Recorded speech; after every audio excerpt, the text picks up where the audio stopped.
1860. The master's wife demands a male slave marry her daughter. In the summer of 1860, when cicadas sang louder than truth and secrets hid in plain sight beneath magnolia trees, a single command changed the fate of an entire plantation. A master's wife, feared for her calm voice and sharper resolve, made a demand no one dared refuse. It was not money she wanted, nor land. It was a marriage. A forced union meant to silence scandal, heal a broken family name, and bind a young man to a future he did not choose. But love, once awakened, does not obey commands, and the past, once stirred, never rests. This is a story of whispered vows and hidden remedies, of a young overseer's son torn between duty and conscience, and a slave girl whose quiet strength unsettles every heart she touches.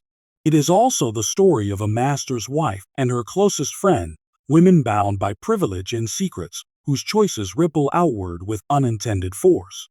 Set against the fading elegance of the Old South, this tale unfolds in shadows and candlelight, where love grows dangerous and truth demands its price. If you enjoy stories like this, stories of history, heart, and hidden lives, please subscribe and like the channel. Each new story brings new names, new fates, and new secrets. The Hawthorne plantation lay along a bend of the river, its white columns gleaming while the fields beyond told a harder story. Summer heat pressed down upon everything, on the cotton rows, on the cabins, and on the hearts of those who lived there. Mrs. Lenora Hawthorne, the master's wife, ruled the household with composed authority. She spoke softly, but when she decided something, it was as settled as stone. Her daughter, Clara, pale and fragile since a long illness, had reached an age where questions began to circulate, questions Lenora would not allow to grow. Among the enslaved was Elias Carter, a skilled blacksmith with a steady gaze and a quiet manner. He carried burdens without complaint, though his eyes revealed thoughts he kept hidden. Near him worked Miriam, a young woman known for her knowledge of herbs and salves, simple remedies whispered down through generations. Some called her gifts harmless, others feared them.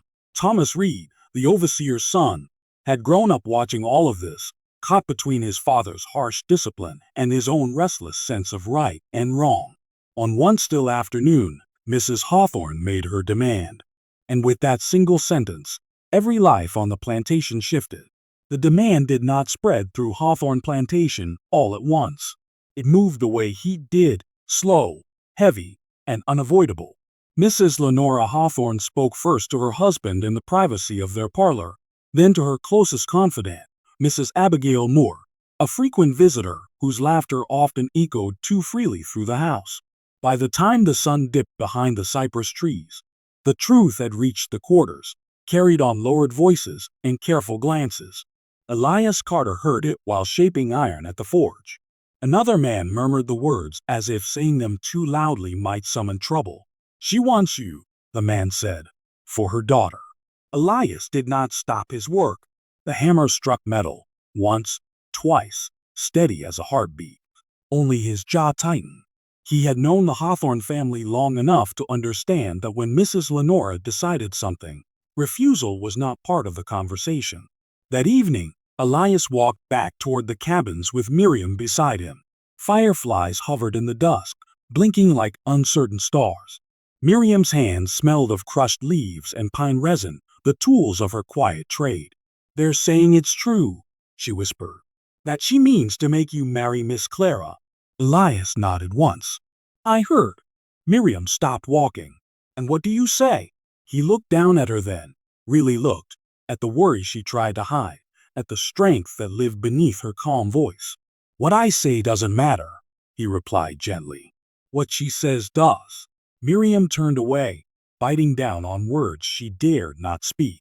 She had learned early that love was a dangerous thing, especially when it was never meant to be seen. Inside the big house, Clara Hawthorne sat by the window, her fingers twisting a lace handkerchief. Her illness had left her weak in body, but not in mind. She understood more than her mother believed. "You cannot truly mean this," Clara said quietly, her voice thin but firm. "He is a slave, mother." Lenora did not look up from her embroidery. "He is a solution." "A solution to what?" Lenora's needle paused. To whispers.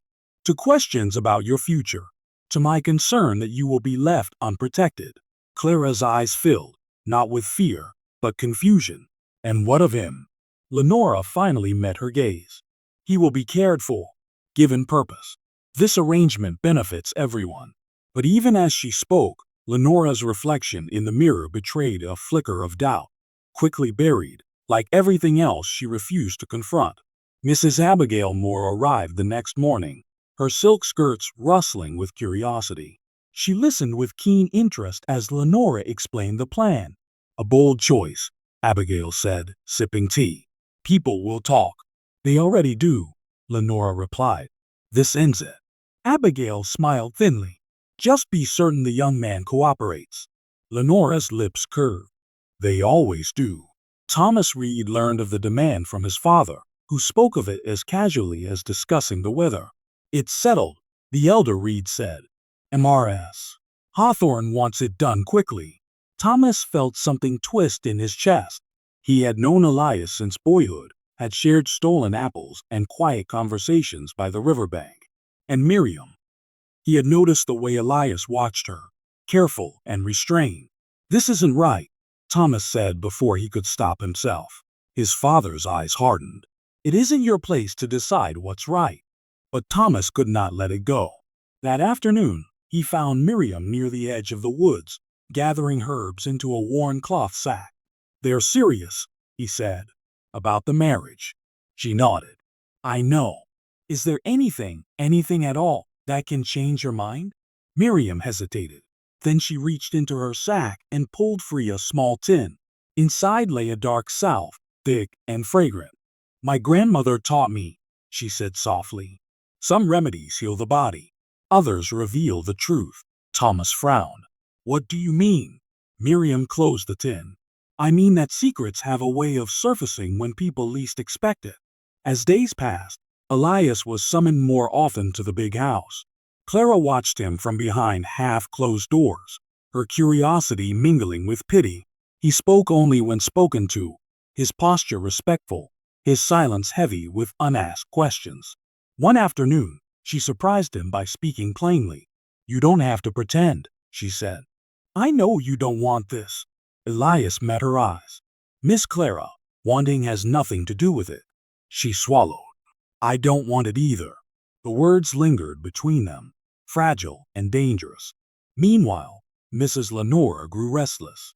She noticed small things. A look exchanged too quickly, Miriam's absence when Elias was called, Thomas's growing distance. Her control, once effortless, now required constant vigilance. Late one night, Abigail whispered, Be careful, Lenora. You're stirring things best left sleeping. Lenora stared into the candle flame. Some things must be sacrificed for order. Outside, Miriam stood beneath the moonlight, the tin of black salve warm in her palm. She did not yet know how or when she would use it, only that the truth it carried could change everything. And somewhere between duty and desire, fear and hope, the plantation held its breath, unaware that the quiet days were already numbered. The morning chosen for the announcement arrived wrapped in thick clouds, the air heavy with the promise of rain. Hawthorne Plantation stirred uneasily, as if the land itself sensed what was coming. Mrs. Lenora Hawthorne stood before her mirror longer than usual, adjusting her collar until it lay just right. Appearances mattered today more than ever. Word had gone out that all senior hands and household staff were to gather near the east veranda by midday.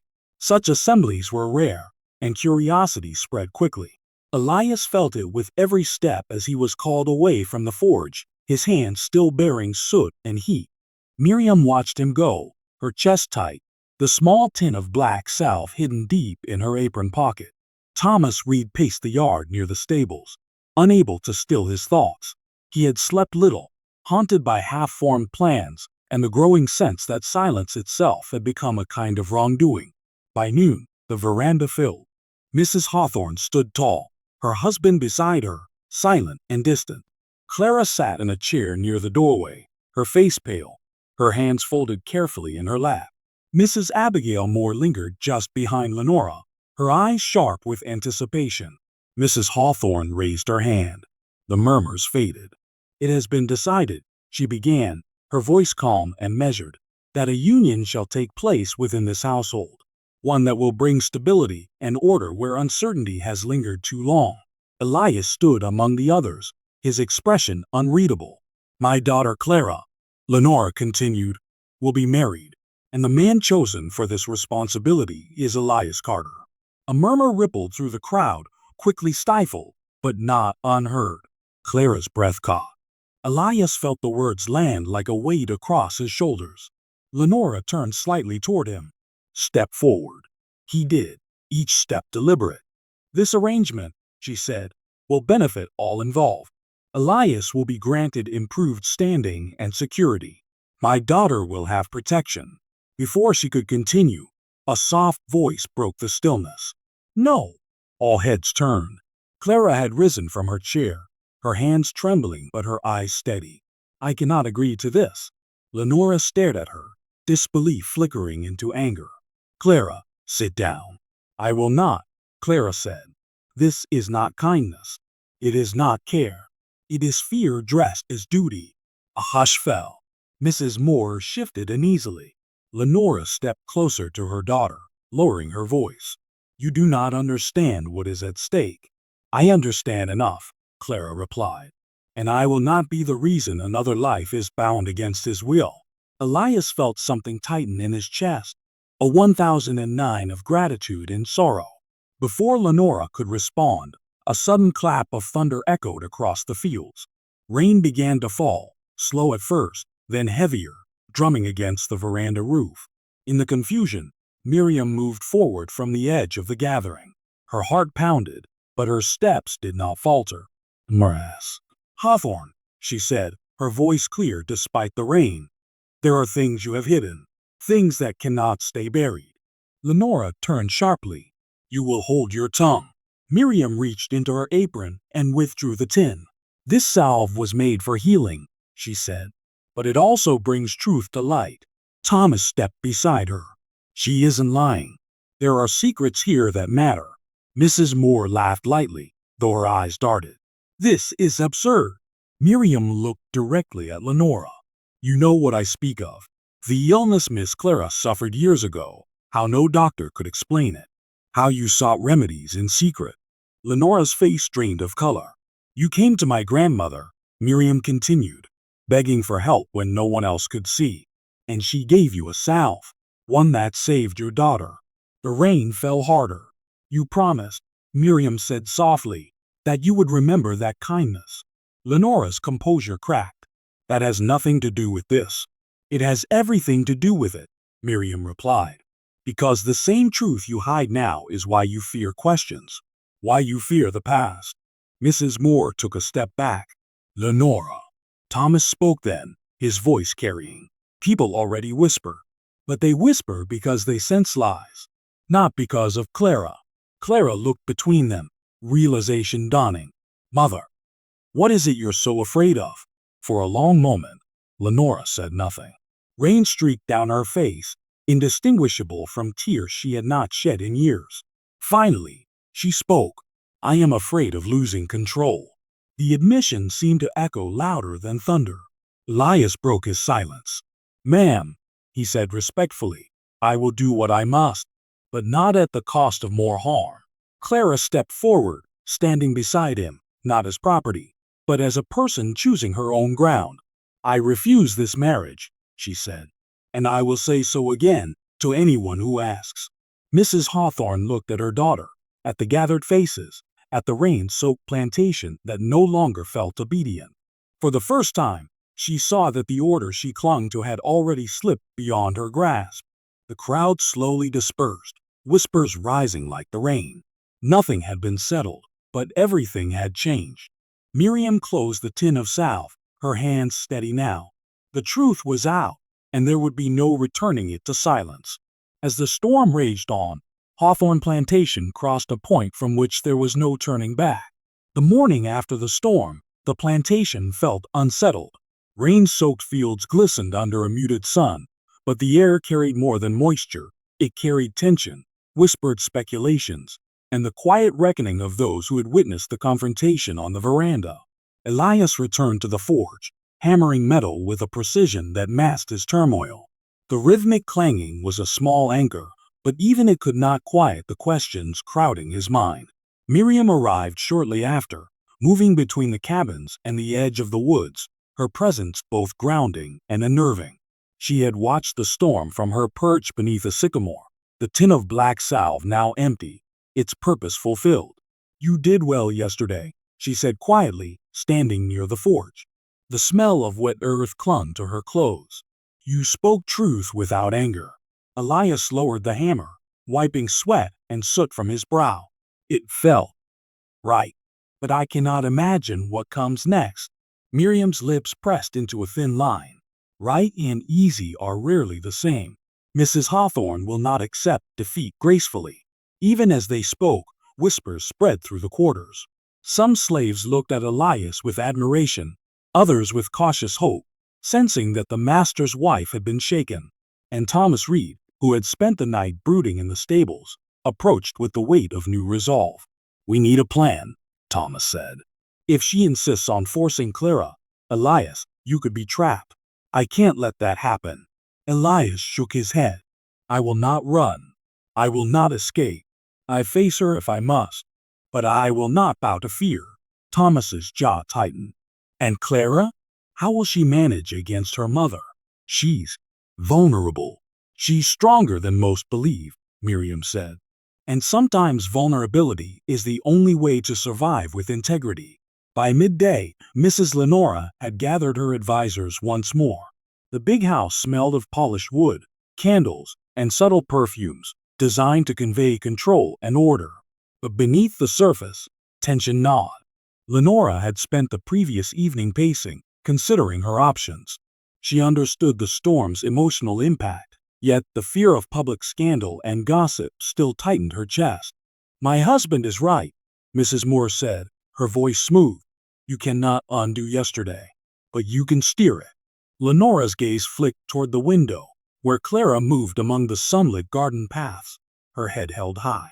"Steer it? Abigail. She defies me already. What control remains? You may need to choose battles differently," Abigail replied.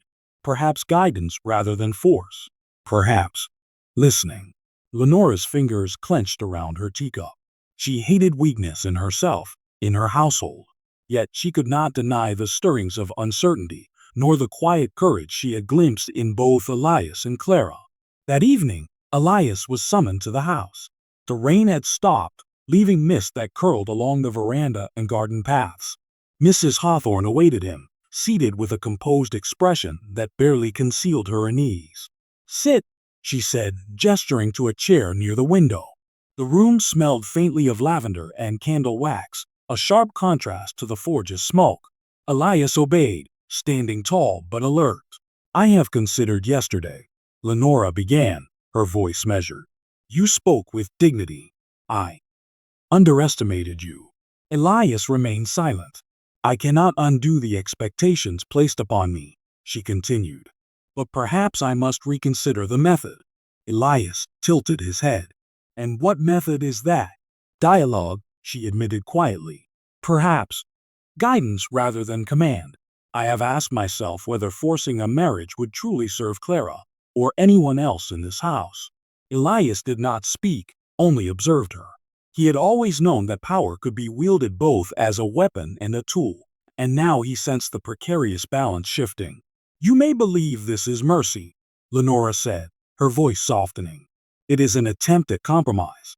We are bound by society, tradition, and expectation. I must navigate them as best I can." "I will not marry Clara unless she consents," Elias said firmly. "Not because I defy you, but because I will not be the instrument of fear or obedience. Not for anyone." Lenora's hand shook slightly as she set her teacup down, the first true admission of vulnerability in days. "Then it seems we are at an impasse." "Perhaps," Elias replied. "We are also at the beginning of something better, if you choose to see it that way." Outside, Clara waited near the garden, her heart racing as she watched the big house. Thomas arrived silently beside her, his presence a steady reminder that she was not alone. "Any sign of peace inside?" he asked softly. Clara shook her head. "Not yet. But I think something has shifted." The afternoon light softened, spreading warmth across the lawn. Birds sang cautiously, as if testing the air after the storm. And in that quiet, Clara allowed herself a moment of hope, a fragile belief that her voice, her choice, mattered. Miriam appeared, bringing fresh water and herbs for the household, her eyes meeting Clara's. No words were necessary. She understood the courage it had taken to speak up, to defy expectation, to insist on truth. By dusk, the plantation had settled into an uneasy rhythm. Elias returned to the forge, yet the hammer no longer sounded like mere labor. It carried a new weight, one of determination and self-respect. Clara remained in the garden, allowing the scent of wet earth and magnolia to anchor her as she considered what life might look like when she was free to choose her path. Inside the big house, Lenora sat in silence, contemplating the events of the day. For the first time, she realized that control was not absolute, and that authority alone could not bind hearts. She had tried to shape life as she saw fit, but yesterday had reminded her that courage existed in places she could not command. Mrs. Moore lingered nearby, her eyes sharp. "You are learning something," she said quietly, "but the lesson will not come without further challenge." Lenora nodded slowly. "I know, and I must face it." Night fell across Hawthorne Plantation, leaving stars reflected in puddles of rainwater on the dirt paths. The world felt quieter, more fragile, but also alive with possibilities. Thomas and Miriam stood together near the cabin line, talking softly, while Elias continued his work, and Clara walked among the magnolias, allowing herself a measure of freedom she had not known before. And for the first time, the plantation seemed to breathe, not with the tension of fear, but with the tentative hope that truth, courage, and honesty could coexist, even in a place as bound by tradition as Hawthorne. The storm had passed. The consequences of yesterday's confrontation were unfolding, but the shape of the future, though uncertain, carried a promise that had not existed before. The days following the confrontation on the veranda were quieter than usual, but the quiet carried the weight of change. Hawthorne Plantation no longer moved as it had before. The air itself seemed charged with the memory of rain, the echo of voices raised in defiance, and the unspoken understanding that no single command could control the hearts of those it touched. Elias returned to his work at the forge, though the rhythm of hammering iron now held a new significance. It was no longer merely labor, it was a declaration of purpose. He was a man who, despite the weight of expectation, had spoken the truth and refused to surrender his freedom of choice. His eyes, when they met Miriam's, carried a quiet gratitude. She had helped reveal the truth, but more than that, she had shown him the courage to stand firm. Miriam herself moved with calm efficiency. She no longer needed to hide her salves or her herbs. Her work had proven its worth beyond mere remedy. People came quietly to her, seeking guidance or comfort, and she provided it with the same quiet dignity she had always carried. Her role on the plantation had changed, no longer just a healer, but a witness to the courage of others, and a subtle agent of truth. Clara Hawthorne walked through the gardens with a lighter step. Her mother, Mrs. Lenora Hawthorne, had not abandoned her daughter's future entirely, but she had stopped trying to dictate it. Instead, Clara was allowed to explore her own choices, even under the watchful eyes of society and propriety. For the first time in years, she felt a sense of ownership over her own life. Thomas Reed observed these changes with quiet satisfaction. He had feared the worst, and yet he had witnessed a transformation in the household. He now understood that courage could take many forms, not only in open confrontation, but also in steadfastness and quiet resilience. He often found himself near Elias and Miriam, a subtle but enduring support for their shared journey. Mrs. Lenora Hawthorne, for her part, spent many hours reflecting on the events that had shaken her authority. She had always believed that control was the measure of strength, that a household, like the plantation itself, must be disciplined and orderly. Yet the past weeks had shown her a different reality. That fear alone could not shape loyalty, that the hearts of others were not bricks to be stacked at will. Abigail Moore remained a close confidant, though her tone had softened. "You have learned," she said gently, "that some things must be guided with care, not commanded with force." Lenora nodded slowly. "And yet, I still have much to learn." One late afternoon, Elias found himself walking toward the big house, drawn by a quiet urgency. He did not know what awaited him, whether final approval, conversation, or simply acknowledgement, but he walked with steady resolve. Clara appeared in the garden, her hair catching the amber light of the setting sun. Their eyes met, and for the first time, no words were needed. "You've endured much," Clara said softly, her voice steady but tinged with warmth. "And yet you have not lost your heart in the process." Elias bowed his head slightly. "I have been guided by what is right, by what must be done, not what is commanded." She stepped closer. "Then let us face the future as we choose, not as others dictate." And in that moment, the first genuine smiles crossed their faces, unburdened by expectation or fear. Mrs. Lenora, observing from the veranda, felt a mixture of relief and unease. She had not lost her authority entirely, but she had witnessed a lesson that would linger longer than any command. Respect and courage could not be forced, and even the most meticulous plans could be altered by the unexpected bravery of others. The household began to shift subtly. Slaves and staff moved with a renewed sense of dignity, sensing that their voices, however quiet, carried weight. Elias continued to work at the forge, respected and acknowledged for his skill and courage. Miriam moved among the cabins and gardens, a quiet emblem of resilience and wisdom. Clara explored the world outside the walls with new confidence, and Thomas remained a steady presence, ready to support those who dared to defy expectation with principle rather than rebellion. Even Mrs. Lenora found herself changing. She spoke more often with Clara, listened more than she dictated, and allowed herself a rare, private acknowledgement of the courage around her. She began to understand that love, protection, and respect were not interchangeable with authority, and that sometimes strength lay in restraint. A month later, the plantation felt lighter, though the history of tension and fear had left its traces. The forge glimmered with ironwork polished and prepared for trade.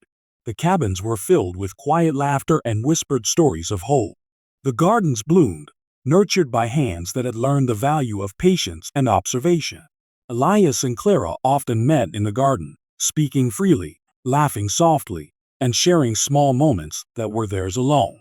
Miriam remained a quiet confidant, offering advice when asked, while Thomas continued to watch over the household with a steady presence that gave all a sense of safety. The past had left scars, but the present offered promise. And for the first time in years, the Hawthorne plantation was not defined solely by power and expectation, but by courage, choice, and the quiet dignity of those who refused to be broken by circumstance. That evening, as the sun sank behind the horizon, Elias stood by the forge, hammer in hand. Clara appeared beside him, her fingers brushing against his, a silent acknowledgement of mutual respect and affection. The world outside might still demand conformity, but in that shared space, they were free. Miriam watched from a distance, a small smile on her lips. The South had served its purpose, revealing truth and courage in equal measure. And in the quiet that followed, the plantation breathed a little easier, held together not by fear, but by the enduring strength of those who had chosen honesty, bravery, and compassion. Even Mrs. Lenora Hawthorne, seated in her parlor, allowed herself a rare, private thought. Perhaps some lessons were better learned through defiance than obedience, and perhaps, just perhaps, the hearts of others could be more powerful than any command. The future was uncertain, as it always would be. But for Elias, Clara, Miriam, and even Thomas, it was theirs to face, together. Years later, Hawthorne Plantation looked much the same to the casual observer. The white columns still gleamed in the sun, the river still wound lazily around the fields, and the magnolias still cast their long shadows over the garden paths.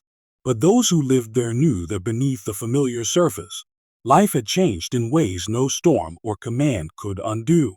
Elias Carter stood at the forge, now more skilled than ever, his hands steady as he shaped iron into tools, gates, and delicate household pieces. He had gained respect, not only for his skill, but for the quiet strength he had shown years before, when he had refused to be bound by fear or expectation.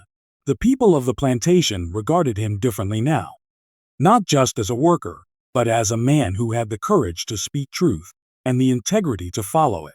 Clara Hawthorne moved through the gardens with a sense of confidence she had never known as a young girl. The illness that had once left her frail and timid now seemed like a distant memory. She had grown into a young woman of poise and determination, her voice trusted and valued by those around her. She often visited the forge, lingering near Elias, not as a daughter waiting for permission, but as a companion who chose to be there, who understood the connection was mutual and earned, not commanded. Miriam, now older but no less formidable, continued her quiet work of healing and teaching. The black salve that had revealed truths so long hidden was stored away, its purpose fulfilled. She had become a mentor to many on the plantation, teaching not only the remedies of the past, but the courage to use one's voice wisely. She had guided countless conversations and helped mediate disputes, earning a respect that no command or threat could ever command. Even Thomas Reed had matured, his youthful idealism tempered by experience, though not extinguished. He had taken up responsibilities within the household that allowed him to act as a protector, a mediator, and a silent supporter of those who dared to assert themselves.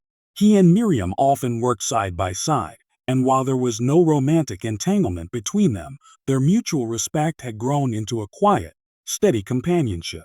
Mrs. Lenora Hawthorne remained at the big house, but she was no longer the unyielding matron she had once been. Time and circumstance had taught her lessons she could not have imagined. She had learned that authority was not measured solely by the obedience of others, but by the respect earned through fairness, patience, and the willingness to listen. The memories of that fateful storm and the confrontation on the veranda remained vivid, shaping her decisions in subtle ways. She had become more contemplative, often walking the gardens alone, reflecting on the lives around her and the choices she had made. And though her pride remained intact, she had discovered a deeper understanding of humility and compassion. The plantation was still hers by title, but the hearts of those who lived there belonged to themselves, and she had learned to accept it. Clara sometimes sat beside her mother in the late afternoons, speaking freely of hopes, dreams, and the world beyond the plantation gates. Lenora listened, offering guidance where needed but never imposing, remembering the courage her daughter had shown all those years ago. The bond that had once been threatened by duty and fear had evolved into a network of trust and quiet interdependence. Elias and Clara spent long hours discussing the future, the direction of the household, and the ways in which they might protect and support the community around them. Their relationship was built on mutual respect, shared experience, and the understanding that freedom, both of choice and of heart, was a gift to be protected, not taken for granted. Miriam watched them often, smiling softly. She had played her part, but the real work, the work of living courageously and with integrity, belonged to Elias, Clara, and those who had chosen to stand with them. The black salve had revealed truths, but it was action, honesty, and courage that had reshaped the plantation. Even Thomas found a quiet satisfaction in seeing the household thrive under this new understanding. He had witnessed the transformation of those around him, the growth of Clara from timid girl to self-assured young woman, Elias from obedient worker to respected man, and Lenora from controlling matron to reflective and just leader. He had learned that the world could change when individuals refused to bow to fear or expectation, and that courage often came quietly, in small, consistent acts. The plantation's work continued, as it always had, but the rhythm had shifted. Fields were tended, livestock cared for, and the river remained a steady presence. But beneath it all was a sense of freedom, however limited, and the knowledge that life's course could not always be dictated by tradition or authority. Even in the evenings, when the sun cast long shadows across the veranda and the sounds of crickets filled the air, there was a sense of peace. Elias and Clara walked together among the magnolias, speaking softly, their laughter mingling with the rustle of leaves. Miriam moved through the gardens, tending plants and herbs, while Thomas lingered nearby, ready to assist or protect if needed. Mrs. Lenora Hawthorne often observed them from her parlor window, reflecting on the lessons learned. She had survived challenges, confronted fear, and had seen the strength of those around her. She knew that control could never replace love, and authority could never substitute for respect. Years later, as the plantation matured under this newfound balance, stories of courage, defiance, and compassion became part of the household's lore. Children learned of the forge and the girl with the knowledge of herbs, of the overseer's son who had found his own path, and of a matron who had learned to bend without breaking. The lessons of the past were remembered not as punishments, but as guides for the future. Elias and Clara's bond continued to strengthen, built on choice, respect, and shared experience rather than obligation. They nurtured one another, their relationship serving as a quiet rebellion against a world that too often dictated destiny without consent. Miriam, now older and revered, often shared the story of the Black South and the truths it revealed, not as a tool of magic, but as a metaphor for courage, honesty, and the power of revelation. Her voice carried wisdom that transcended generations. Thomas, still watchful, still careful, remained a stabilizing presence. He had learned that protection could be offered without control, that loyalty could be earned without coercion, and that integrity often meant standing quietly, steadfast, while others exercised their own strength. And so Hawthorne Plantation endured, not merely as a place of wealth or tradition, but as a community shaped by courage, honesty, and the quiet assertion of individual will. It was a testament to the belief that even within the rigid structures of the past, change was possible, and that love, respect, and truth could guide the way. The past remained present in memory and in lessons learned, but the plantation had begun to breathe in a new rhythm, one shaped not solely by authority or fear, but by the choices of those who had dared to speak, act, and stand for what was right. Elias and Clara walked through the gardens one final time as the sun set, hands intertwined, their eyes reflecting a shared understanding. The future would be theirs to shape, free from imposed commands and bound only by their own courage and commitment. Miriam watched from a distance, her heart swelling with quiet pride.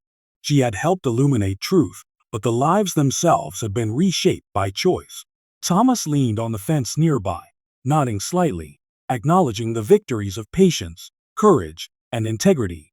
And Mrs. Lenora Hawthorne, standing at her window, finally allowed herself to smile, not as a matron asserting control, but as a woman who had witnessed courage, learned humility, and discovered the lasting power of truth. The plantation had survived the storm, the confrontation, and the tension, but more importantly, it had survived the hearts of those who dared to act with honesty and bravery. Hawthorne Plantation would endure for generations, not only as a home or a workplace, but as a reminder that freedom, courage, and choice, however quiet, could never be taken entirely, and that the hearts of those who dare to act with truth are the strongest foundations of all. The story of Elias, Clara, Miriam, Thomas, and Mrs. Lenora Hawthorne was no longer one of command and obedience, but of courage, understanding, and the enduring power of human choice. And though the future would remain uncertain, one truth was clear. The hearts that choose freedom and integrity will always shape the world around them, quietly, steadfastly, and without surrender.